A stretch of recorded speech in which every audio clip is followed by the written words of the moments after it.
Mr. Toastmaster, fellow Toastmasters, welcome guests. I have a problem. I think it's a rather small problem, but my therapist will tell you otherwise. I actually have an addiction. I have a very addictive personality. And I try to go through life avoiding this inner demon, this attraction to this thing. And I can't help myself. It draws me to it all the time.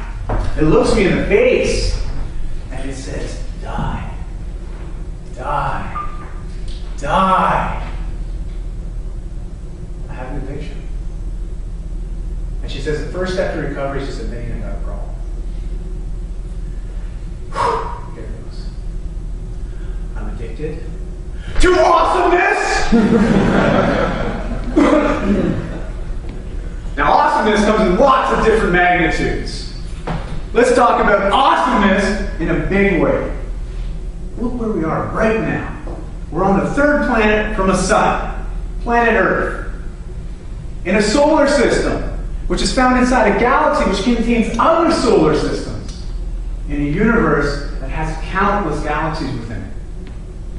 And yet here we are, human beings, with the capability of reasoning, and discovering ourselves, and thinking, and loving, and developing friendships, giving speeches at Toastmasters.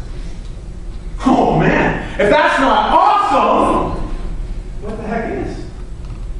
But a little quirk with my ailment, which the therapist says I really should just acknowledge, instead of hiding from, is that I tend to look for awesomeness in social situations. And I make note of it all the time. What's more social than going on a plane ride? In fact, last week I had the pleasure of going away somewhere for the weekend. I went to Kelowna. And I trekked down to the airport. I start my way through all those lines.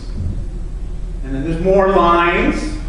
And then you get to see the border dudes. And I start to get cold sweats. I hate that. They interrogate everybody. You know, ever since 9/11, no one's getting through there without answering at least 100 questions. I work my way up the line, sweat a bit more. I get up to a guy, he looks at me, waves me through. Didn't even ask me a question. Awesome! Next, I get on the plane. Now, what can make a plane ride awesome? Think Jason. Well, I got on that plane. And one way of making it a great experience would be to be able to sit beside someone that's very attractive. That would be a positive. Someone that's not overly large, that doesn't impede into my space, but it was even better than that. It was so awesome, I had a row all to myself. All to myself. I got the best of all worlds here. I got window, and I got aisle. Awesome. Pee whenever I want. Even more awesome. And then you go even one step further, I can fly sideways. Take a nap. I think that's just awesome. And she thinks I got a problem. But you know what's really interesting? She told me I gotta start keeping a journal. A journal. Write down all my little quirks, my problems, my issues. So I got a journal. You know you got a problem when you got a list of awesome things. I'm going to share with you 10 top 10, my top 10 most awesome things.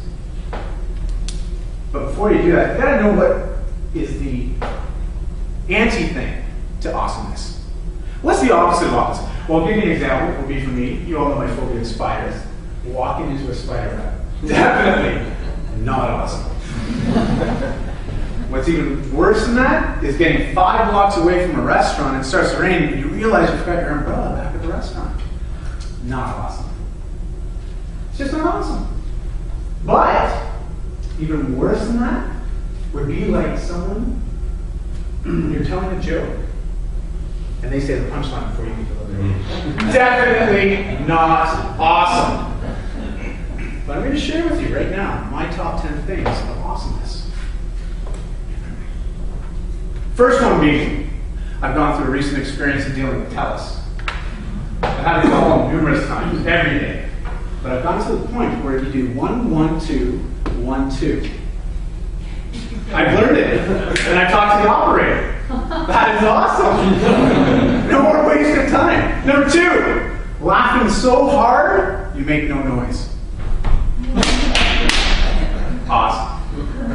Number 3, high-fiving babies.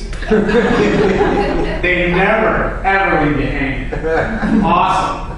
Number 4, you're driving down the road, minding your own business, speed drop. Anxiety, stress goes up. You look at the speedometer, 5 kilometers under the speed limit.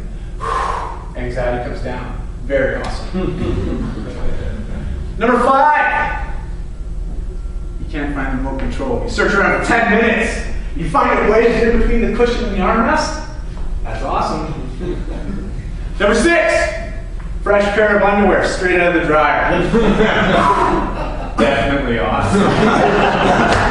Number 7, bubble wrap. I don't care how old you are. It's fun. Awesome. Number 8, rain on the tent. And listening to it fall on the tent from the inside and realizing you're not outside getting wet. Sticking plastic pegs into the ground and getting soaked in muddy. That's pretty awesome. Number 10, 9, sorry, neighbors with pools. You get all the benefits, none of the upkeep. Very awesome. And number 10, the smell of crayons fresh out of the box.